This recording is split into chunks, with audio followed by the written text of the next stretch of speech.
Did you ever wonder when new content gets released, was it always the same people that completed first? And was it always the same people that make you guys the earliest and are genuinely successful at doing the said content? Well, they know the basics of the game, it inside and out, and today I'm gonna try and explain most of the basic mechanics that make people good at old school RuneScape. And by good at old school RuneScape, I mean player versus monster mechanics and not PvP, because, yeah, that's dead. I'm going to start off with some L movement. So, we're gonna start with movement. Basically, to understand movement, it's really simple and really useful.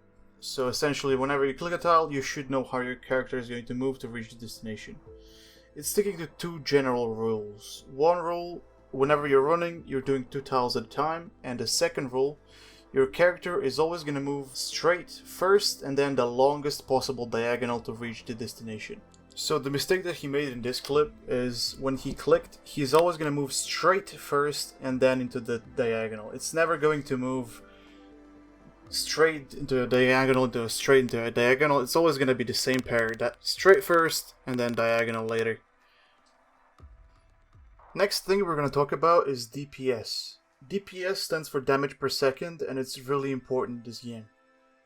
There is a reason when you're watching streams of actually good PvMers, they never carry a shield. It's because shields don't give damage. And the basic concept is, the shorter time you have to kill something for, the less damage you will also take from it. You will basically always take less damage from saving time killing a creature than actually carrying a shield to try and reduce that damage.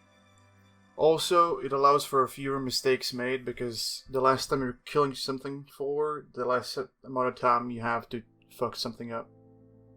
Now let's do a quick exercise. There's 2 builds on screen. One has a bronze scimitar with a standard, basically old school look, rune, Avernic, infernal cape, and the other one is full kitted out with bandos and a dragon 2-8 sword. If you look on the stats, the build on the right, the bandos one, has higher strength, higher accuracy, higher everything. But what gives you more DPS killing something with 0 defense, such as Ammonite crabs? Well, the shocking surprise is that the build on the left, the bronze scimitar one, is actually higher DPS.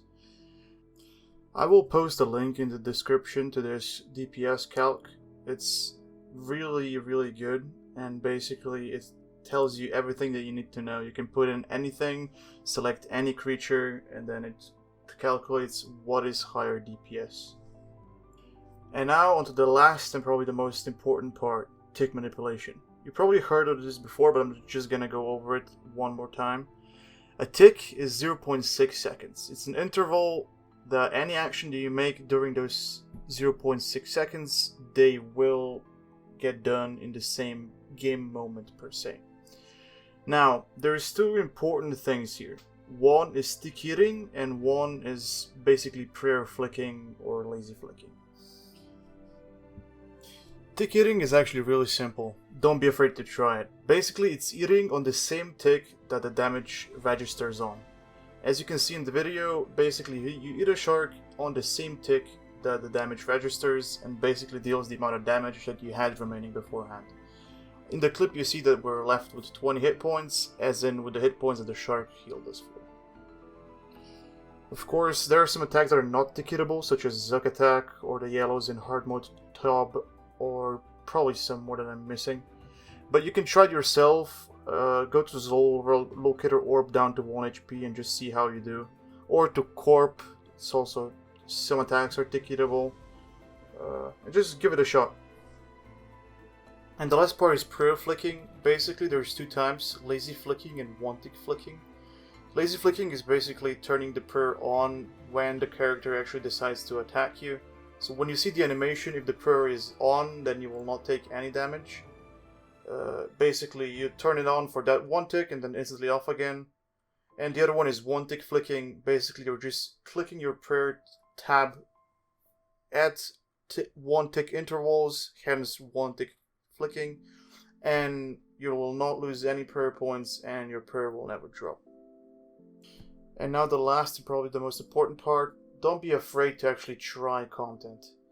Most of the good guys at the game have probably done content thousands of times. Don't be afraid to die. I've seen some comments on Reddit, basically, quotation marks.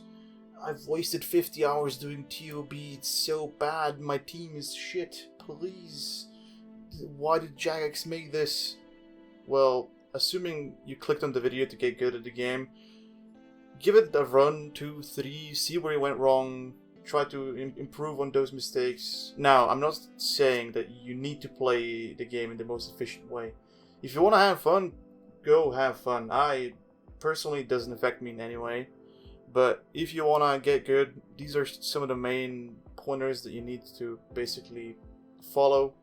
It's not that hard, and end of the day, I'm having fun while trying to be as fast as possible. But you can also, just wear your full rune or full granite and just go around killing trolls, and you're also gonna have fun. So, this is basically it.